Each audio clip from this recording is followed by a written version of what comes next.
Har bir yangi kun o'z hayotingizni yaxshilash uchun berilgan yangi imkoniyatdir. Assalomu alaykum. Navoiy telekanalida Mening oshxonam ko'rsatuvi va men boshlovchingiz Zulayho Ahmedova. Bugungi ko'rsatuvimiz mehmoni esa Nihol mukofoti sohibasi Parizoda. Marhamat, kutib olamiz.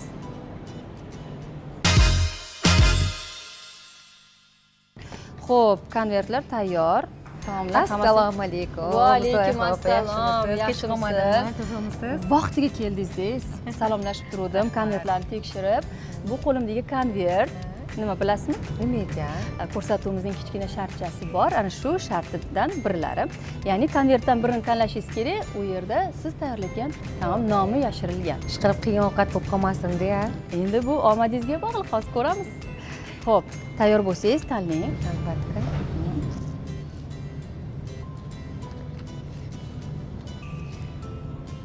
Lasosli issiq salat, litan pastasi ekan. Pastasi.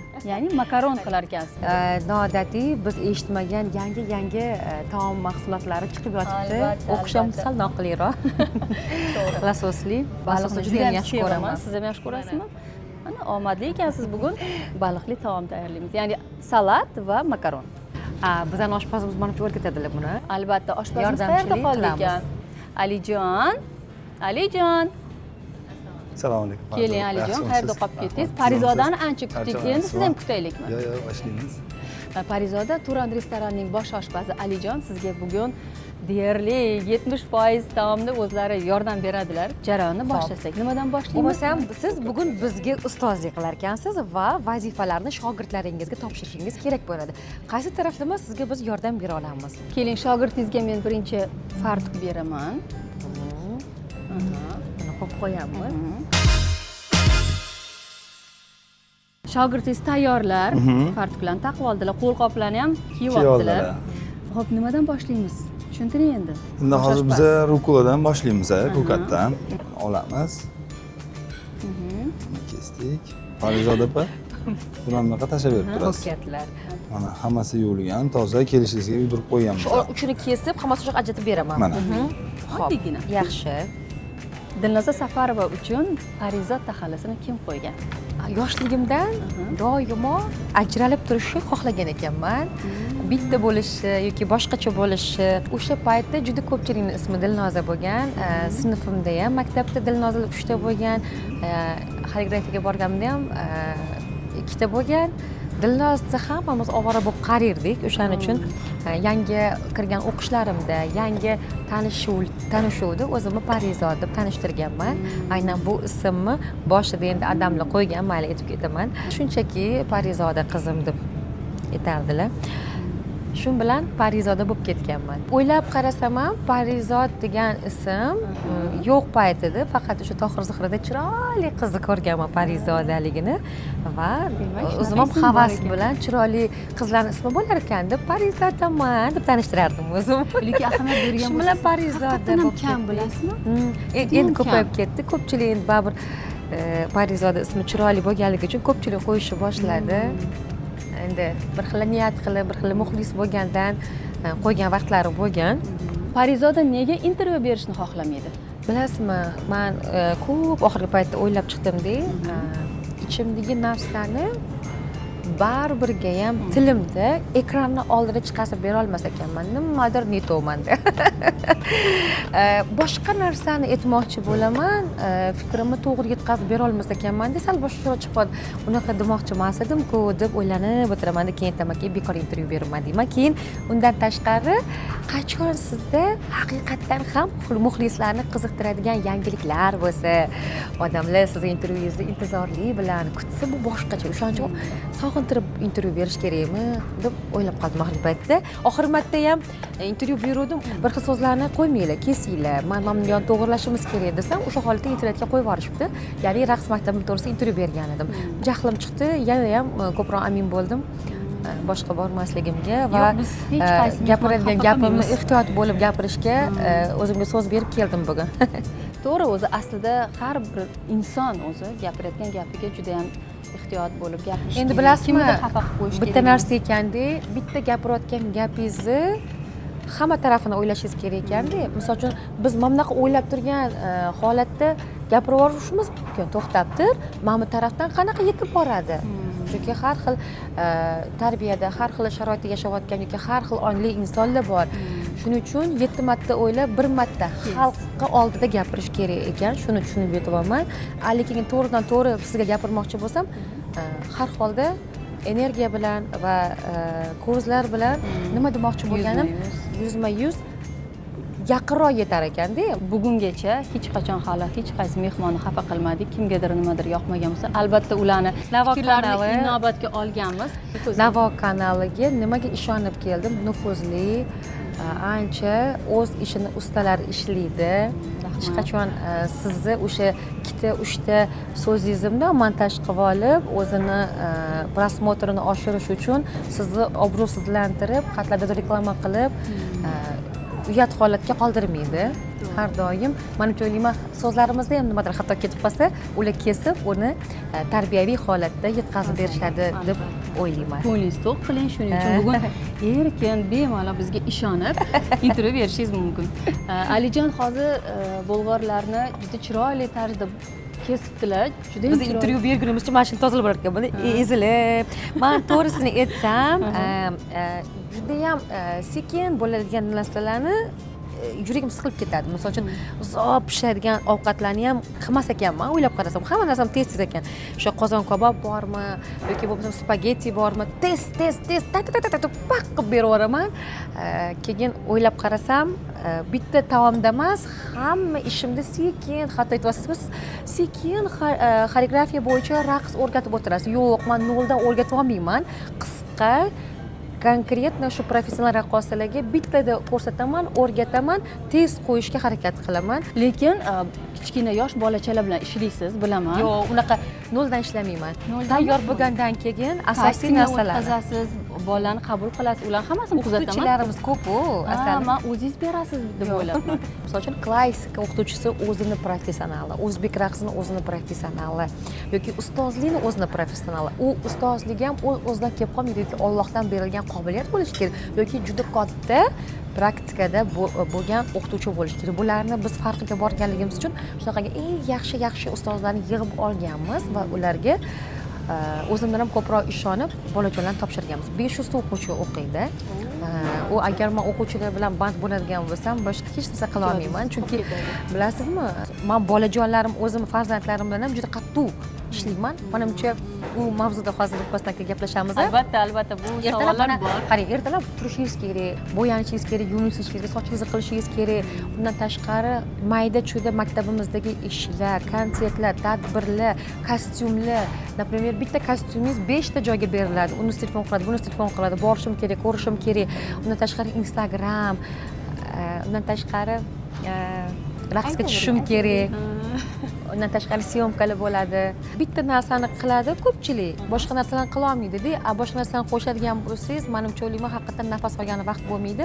Agar men shu narsani bilamanki, eng yaxshisi o'zimni qiynamagan holatda har bir ishimni o'z mutaxassislariga topshirib, ko'proq ish qilish. Agar bitta o'zim qilganimda, men hech narsa ulgurmagan bo'lar edim. Lekin o'sha boshqarish uchun ham insonda qobiliyat bo'lishi kerak. Yo'q, boshqarish uchun siz uni o'zingiz qilib o'tgan bo'lishingiz kerak. O'sha hamma ishni o'zingiz qilgan bo'lsangizgina, siz o'sha ishchiga to'g'ri zadaniya bera olasiz va undan to'g'ri talab qila olasiz. Ko'p ham vazifa bermaysiz, kam ham vazifa bermaysiz. Shunaqa. To'g'ri. Intervyu mavzusida-chi, hozir gapirib bering dedilar, kadr ortida gapirayotganim. Ko'pincha bilasizmi, yoshligimdan negativni hech qachon o'ylamasdim. Hech kim shunda o'zidan o'zi kimdir bo'lib qolmaydi. Ayniqsa ko'p ish qilgan odam ko'p pand yeydi, ko'p qiynaladi, ko'p sinovlardan o'tadi. Hech narsa qilmaslik kerak. Dard chekmaslik uchun, qiyinchiliklar bo'lmaslik uchun, to'g'rimi? Men hamma narsaga qiziquvchan bo'lganman, albatta bo'lgan.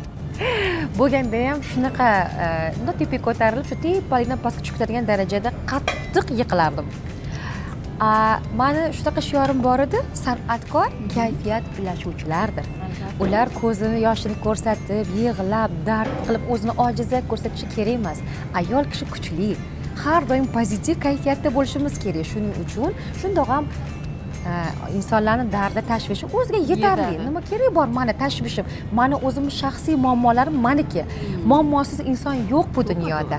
Bu shunchaki sizni taqdiringiz va sizni o'zingiz o'ylagan narsangizga yetib borish uchun mana bu zina poya bo'lib sinovlardan o'tsangiz mana shuga erishasan. Mana samomni xohlaganingdek, mana shuncha sanga sinovlar, ya'ni imtihondan o'tsang shu yoqqa yetib borasan. O'ta olmasang dumalaysan.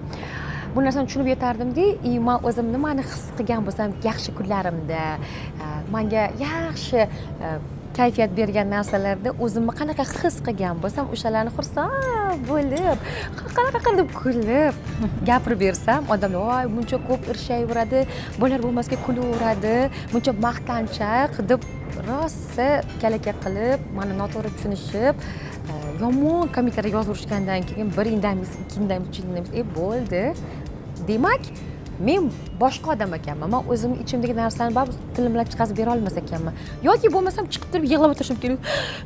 Unga ham gap topishadi, namchi yig'ladi bu. Hammada qiyinchilik bor. Men qiynalganman desam, yo'q, bilasizmi, shunaqangi zo'r manipulyatsiya bor ekan, shu darajada hayotda bilasizku kimligini u insonlarni-da, lekin chiqib olib odobli, o'zidan yasab olib farishta, yig'lagan, men juda qiyinchilik ko'rsam va ko'rganman deb o'zini bechora ko'rsatsa, o'shalarni siz kuchlisiz, sizni biz yaxshi ko'ramiz, yig'lamang deb odamlar rahmi kelgandan maqtab, ularni yaxshi ko'rib qolar ekan. Nimaga unaqa psixologiya? Iltimos, kelinglar, yaxshi kayfiyatda har doim shirin so'zlar, yaxshi kunlarni gapiraylik va pozitiv holatni ulashaylik. Men shu tarafdoriman. Parizoda, tanqid agar o'rinli bo'lsa, qabul qilasizmi? Men birinchi o'rinda faqat buvimni yaxshisini ham yomonini ham eshitib olganman. Keyinchalik tan olganlarim bo'ladi, ixlos qilganlarim, hayotda juda baland darajaga chiqqan, muvaffaqiyatli, men havas qilgan insonlar menga haqiqatan tanqid qilsa, to'g'ri aytyapti deb quloq solishga harakat qilaman. Lekin o'sha yomon kommentariyalar, yomon so'zlar, hamma xohlagan gapini gapiradi-yu, ishoning shu darajada bee'tibor bo'lgan ekanmanki, ta'sir qilmas edi. Yoki bo'lmasam juda ham ishonchim o'zimga baland bo'lganligi uchunmi, yoki o'zimni kimligimni bilganligim uchunmi, kimdir gapirsa, u uni fikri. Men uni oldida oqlab o'tirishim shart emas, vaqt ko'rsatadi. Va bizni qilayotgan amallarimiz baribir qachondir ko'rinadi va gapirgan insonlar noto'g'ri fikrda yurgan hamma boshqa fikrga boradi. To'g'ri, xatosiz iloji yo'q. Xato bo'lgan holatda to'g'rilashga harakat qilamiz. Raqqosa bo'lib yuzaga chiqish bizni O'zbekistonda va bizni mentalitetda bir narsaga erishish raqqosa sifatida oson bo'lmagan. Juda ko'p qiyinchiliklar ko'rganman. Ilk bora raqsga kirganimda raqqosani erolmaydi, yengildek bo'ladi. Men aytganmanki, yo'q, men raqqosa bo'laman, turmushga ham chiqaman, farzandlarim bo'ladi va albatta jamiyatda o'z o'rniga ega bo'lgan ibratli oilalardan biri va ergashtiruvchilardan bo'laman deb shunchaki aytgan ekanman va albatta meni shahzodam sahnada raqs tushib turganimda olib ketadi degan ekanman. Endi men ertangi kuni bilmaganman, shunchaki niyatlarimiz to'g'ri, halol bo'lganligi uchun u niyatlarimizga Alloh osonlik bilan qasr ma'noda yetkazgan ekan. Rukulamiz ham bitib qoldimi? Tayyor bo'ldimi? Intervyuni oxirigacha tozalaganmiz demoqchi edim, lekin xayriyat, mana tayyor. Intervyumizga yarmida tayyorlab berdim. Zerikib qolmayapsizmi? Yo'q. O'zim ovqat tayyorlaganingizda zerikib ketmaysizmi? Yo'q, zerikmayman. Bitta ko'chkada, podvalda ovqat qilaverasizlar. Qanchalik narsani takrorlayveramiz. Qanchalik o'zingizga kasbingiz yoqadi. Menga rosa shu narsa qiziq. Tushundim. Men unaqada u har bitta bu povor sohasidagi odamlarga bu yaxshi. Yana ham o'zini ustida ishlayveradi. O'zini xayoli, o'zini dunyosi bilan. O'zini taomini ustida ishlab. Kimdir chalg'itsa ham qiltashaverasizmi xohlagan narsangizda, professional bo'lib ketganligingiz uchun menimcha. Siz ham o'z sohangizni qanchalik yaxshi ko'rib, yangilik kiritganingiz sari ular ham taomlarga yangiliklar kiritishadi, ijod qilishadi. Ularning ijodxonasi oshxona. Alloh har bir insonga o'zini qobiliyati bilan berar ekanda, aynan o'sha qobiliyati va arxetipidan kasb tanlasa, u albatta qiyinchiligi bilinmas ekan, bilasizmi? Va albatta baxtli bo'ladi va boy bo'ladi. Ustiga e'tibor uringmi bundoq qilib, sho'rka? Hozir gaplashib algashtirib berasiz, salomga qilib, undan keyin buni kremetani olasizda bunga tashlaysiz. Tashlayman, anoni tashlayman. Esta Chili chesnoni. ozgina berasiz. Ozginami? Nechta? 3-4 qoshiq solasiz. Bo'ldi. San'atni qaysi yo'nalishiga qo'l urmang, sizda o'sha muvaffaqiyat hissi taraladida. Siz Parizoda ham raqqosa, ham boshlovchi, ham aktrisalik qildingiz. Sizga qaysi biri ko'nglingizga eng yaqini? Hammasi yoqadi, lekin bilasizmi? Raqs o'ziga tortaverar ekanda, bu mana shu raqsdan olgan adrenalinni hech qatdan ololmayman-da, aylanib qaytib kelaveraman. Men bitta narsaga ishonaman-da, bilasizmi nimaga? Ozgincha menda nimadirni ko'rsam, u narsani mehnat bilan ustingizda ishlab baribir chiqarib olsangiz bo'ladi. Suxandonlikda ham, aktrisalikda ham, bu yog'imni xatomni to'g'rilashim mumkin, bu yoqda xatoimni to'g'rilashim mumkin, ustimda ishlaversam chiqib ketaman, zo'r bo'laman deyishim mumkin. Lekin raqs o'ziga tortaveradi. Endi oxirgi paytda oson, chiroyli kiyimlarda yuradigan, endi men kiyinishga qiziqaman. Bilaman, xabarim bor. Chiroyli prichyoskalada, chiroyli bo'lib yurishni xohlaganman-da. Raqsda baribirga ham endi kadrlarda ko'pchilik ko'rmaydi. Kadr ortida qora ishdi, endi sochlar bunaqa soch ulagandan keyin yomon bo'lib ketadi, makiyajlar oqib ketgan. Kimlardir o'zimda yaqindan ko'rmoqchi bo'ladi. Iltimos yaqindan ko'rmanglar deyman o'ynagan paytimda-da. Makiyajlar oqib ketadi, de, ana chiroyli bo'lib, bunday kiyinib, mazza qilib kelgan chiroyli qizlarni ko'rsam havasim kelib, mana shunaqa bo'lishni xohlayman deyaverardim-da. O'sha boshqa kasb qilib ko'rardim-da. Yana raqsga qaytib, yana raqsni ko'rsam, bitta raqsdagi bunaqa kayfiyat, adrenalin yana tortaverardi, yana qaytib kelardim. Keyin yana yaltiroq narsalar meni miyamni ozgina aylantirardi-da. Eforiya deydimi? Mana shunaqa bo'lgim kelyapti, mana takoy bo'lib yurgim kelyapti dedim, yana ketib qolardim. Undan yana qaytib kelaverardimki, balkim taqdirimda bu narsa yozilgandir. Lekin menga Alloh haqiqatan ham raqs yo'nalishini missiya qilib bergandir. Aylanib kelyapmanmi? Demak, oxirgi paytda hozir o'ylaganimni aytaman shu raqs mavzusida. Keyin undan tashqari o'sha 36 yoshlarimda aytdimki, qanaqadir shunaqa period bo'lar ekan, 35 yoshda inson kasbini yaxshi ko'rmay qolar ekan, o'zgartirgisi kelar ekanda, qanaqadir boshqa yo'nalishga o'tgim kelaverdi. Chunki bo'ldi, men 35 yoshga o'ynayman deganman. Nima qilsam ekan? Savol o'zimga berdim-da, o'zimni qidirdim. Uni qilib ko'rdim, buni qilib ko'rdim, restoran ham ochib ko'rdim. Chunki o'zimga savol berdim. Nimani yaxshi ko'raman? Kiyimdan otel mot ochdim, Monref otel moti. Bitta joyda 2 soat o'tirsam, anaqa bo'lib qolar ekanman. Charchab, immunitetim tushib ketar ekan. Menga yodda betda harakatda yuradigan ish yaxshi ekan. Uni tushunib yetdimda, ishlagim kelmay qoldi, borgim kelmay qoldi. Boshlovchi bo'lganimda oxirgacha o'tirib, shop qo'yib o'tirish to'g'ri kelmadi. Savol aytmoqchi, nega boshlovchilikni to'xtatib qo'ydingiz? Boshlovchilik rosa zo'r ekan. Faqat o'zingiz o'ylar ekansiz, o'zingizga e'tibor qilar ekansiz, o'zingizga javobgar ekansiz. Ansamblda hammaga men javobgar bo'laman. Lekin mana shu boshlovchi bo'lgan paytimda aytishdiki, ishingizni qilmayapman. Siz qilmaydimi? Boshlovchi bo'lgan paytimda aytishdiki, Parizod, bilasizmi, boshlovchilikda bo'ladi. Ko'pchilik bo'la olyapti, sizdagi holatda bo'lishi mumkin. Lekin hamma sizdagi raqqosa bo'la olmayapti. 40 chidadingiz, 40 chidadingiz, 41 chidab qo'ying, tarixda qolasiz deyishdi. Qilib sekingina o'zim joyimga bordim. Ko'pchilik aytdiki, yo'q, baribir milliy, haqiqiy o'shani jaydari raqslarni, xalqona raqslarni ko'rsatib bera olgan sizsiz. Ko'p narsalar aytishganda men nima o'yladim bilasizmi? Haqiqatdan ham Allohim shuncha raqqosalarning ichida bitta menga e'tibor nazari tushib, hattoki oxirgi paytda 3-4 yil umuman ijod qilmasam ham xalq shunaqa borganimda, mana tadbirlarga borib o'ynayotganimda, voy Parizodaxon, siz shunaqa chiroyli o'ynaysiz, duolar qilib, qarsiylar chalishganida Alloh noshukr bo'lgan ekanman. Bandalaringni qalbiga menga bo'lgan muhabbatni uyg'otib qo'yganingni o'zim men uchun katta ne'mat. Mana shuni hurmati ham men raqsimni davom ettiraman va albatta buni yanada yuksaltirishga harakatni boshlayman deb bu yildan xudo xolasa kuchim yetganicha aynan mana shu o'zimni kasbimdan boshqa kasbga sakramaslikka so'z berdim. Hozir unaqa so'z bermay, hozir oshpazlikka ham qiziqib qolishingiz mumkin.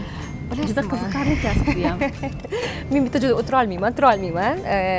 Baribirga ham har bitta insonni o'zini arxetipi bo'ladi. Men quyoshman deydi. Olovsiz, olov. Yorqinlik, energiya, bir joyda tura olmaydigan, yugurib yuradigan ish qilishim kerak ekanda. Bilishim bo'yicha. To'g'ri yo'lda ekansiz, o'zingiz o'sha kasbingizni to'g'ri tanlagan ekansiz, ham ruhingizga, ham xarakteringizga, ham o'sha jismoniy o'zingizni o'sha kuchingizga ham ishonib va to'g'ri shu yo'lni tanlagan ekansiz. Shunaqamiki? Xuddi shunaqa. Bekorga siz bu darajaga erishmadingiz.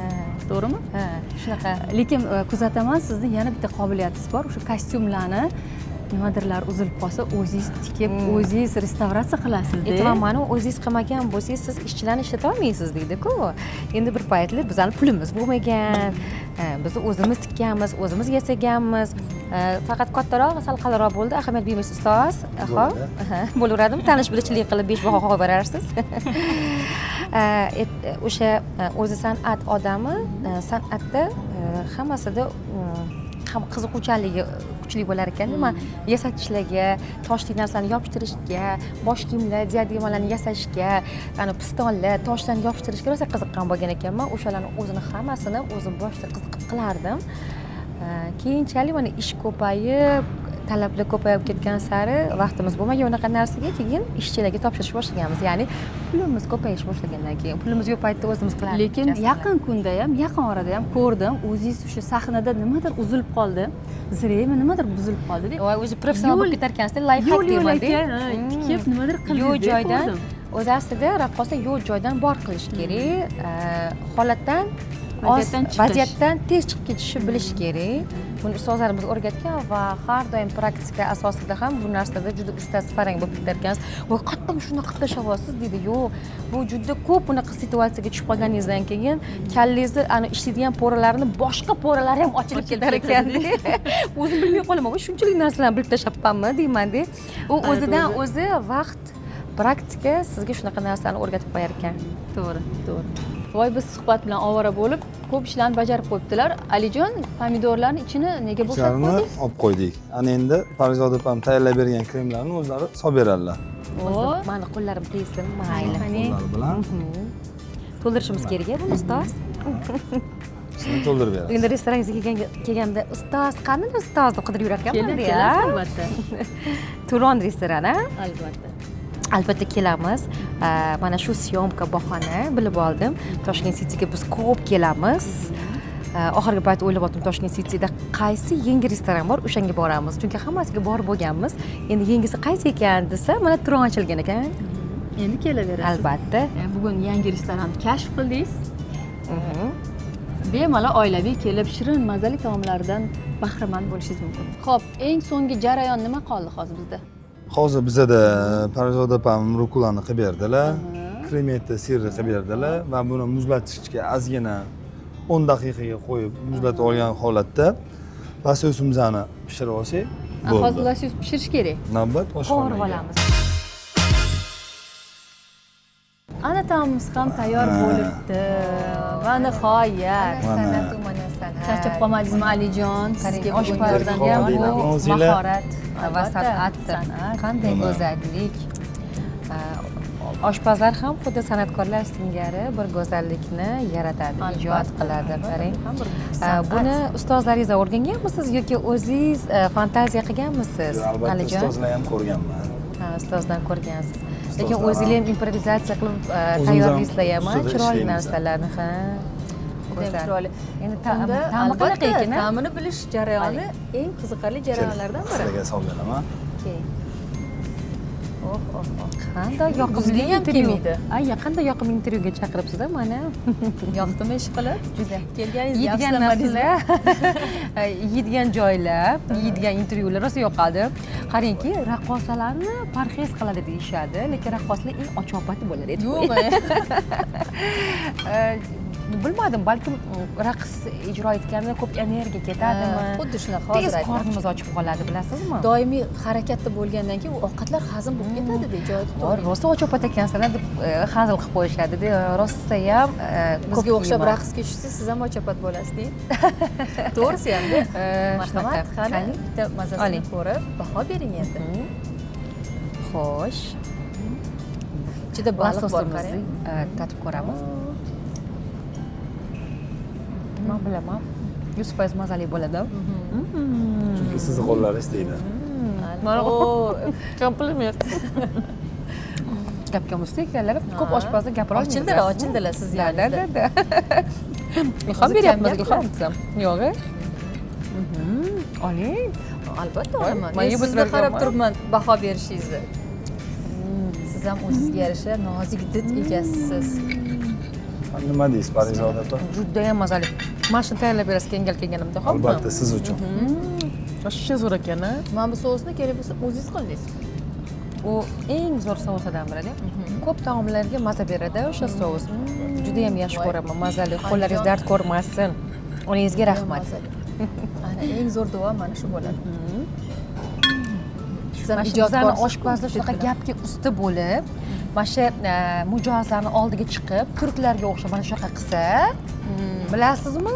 Hamma bir marta kelgan bo'lsa, yana qaytib kelaveradi. Bizda ham shunaqa narsa bor-ku. Shou qilib chiqib beramiz-ku. Shunaqami? Shou qilib. Bu oshpazlarni gapga usta bo'lishi, mehmondo'st bo'lishi, komplimentlarni zo'rini bilishi bu uni yutuqlardan biri deb o'ylayman. Kiradi. Albatta. Chiqib, To'g'ri aytasiz, shu turk oshpazlari o'sha xizmat rosa qiladigan havasim keladi o'shalarga. Qarang. Ofitsiantingiz shunaqa gapga usta, sizni eritib mana shu restoranda har doim keladigan qilib qo'yishadi. Go'shtini nimadan qilgandik? O'sha mazali ekan. Ol go'shti. Mazza qilyaptilar. Osh bo'lsin, osh bo'lsin. Juda mazali. O'zingiz tayyorlagan taom sizga ham Hozir bemaza o'zingizga ham bo'lsa ham qarang. yoqqanidan xursandmiz. Bemaza bo'lsa ham bemaza demaymiz-ku, mazali deymiz-ku aslida. Hozir bemazami shu? Ranglar oqarib ketdi. Yo'q, juda mazali, to'g'risi. Hali shu kungacha biron Ayniqsa marta bugun syomkaga yo Parizoda tayyorlayapman deb mehr bilan tayyorlaganlar-da. albatta, Eng noysiz birgalikda uchun. qildingiz. Yo'q, misol uchun rostdan bemaza bo'ladigan holati bo'ladimi bu narsani? Qanaqa paytda uni ta'mi o'zgarib qolishi mumkin? Misol, har doim ham borgan restoraningizda mazali bo'lavermaydi-ku o'sha taom. Nima uchun shunaqa bo'ladi? Birinchi navbatda e'tibor. Qilayotgan ovqatingizga e'tiborsizlik qilsangiz, bu уже yanada mazali ta'm bermaydi. Ish faoliyatdan kelib chiqdi. 10 minut qilinadigan taomlarimiz bor, 5 minutda qilinadigan taomlarimiz bor va 15 minutda qilinadigan taomlarimiz bor. Albatta men o'zimga buni shior qilib olganman. Taomim ozgina kech qolsa ham sifatli chiqsin. Eng birinchi o'rinda mehr bilan. Mehr bilan. Har bitta ishingizni qilsangiz, yurakka yetib boradi deganda. To'g'ri. Mehmonlarimiz kutsin, yanada ozgina kutsin va taom kelgandan keyin mazali bo'lib, yoqib ketishligini juda ham xohlab amalga oshirib pishiraman. Parizoda opa, sizga mana Turon restoranimizdan mana kutilmagan Rahmat. narsa Tekinga ovqat yeb ketamanmi? va buni ko'rishingiz mumkin. Sertifikat, xursandman Xohlasangiz Alijon, oilangiz, kattakon. do'stlaringiz, Albatta. Do'stlaringiz bilan, Biz hamkasblaringiz kelamiz, bu bilan. yerga biz ko'p kelamiz. Albatta bu restoranga tashrif buyuramiz. Rahmat. Albatta keling. Ko'rsatuvimiz ham o'z nihoyasiga yetdi. Parizoda, sizga katta rahmat. Qimmatli vaqtingizni ayamasdan kelganingiz uchun Alijonga ham tashakkur izhor etamiz. Shirindan shirin mazali taomlarni qilib berganinglar uchun qo'linglar dard ko'rmasin. Marhamat, tomoshabinlar bilan xayrlashib olishinglar mumkin. Rahmat. Sog' omon bo'linglar. Har doim baxtiyor tabassum yuzinglarni tark etmasin.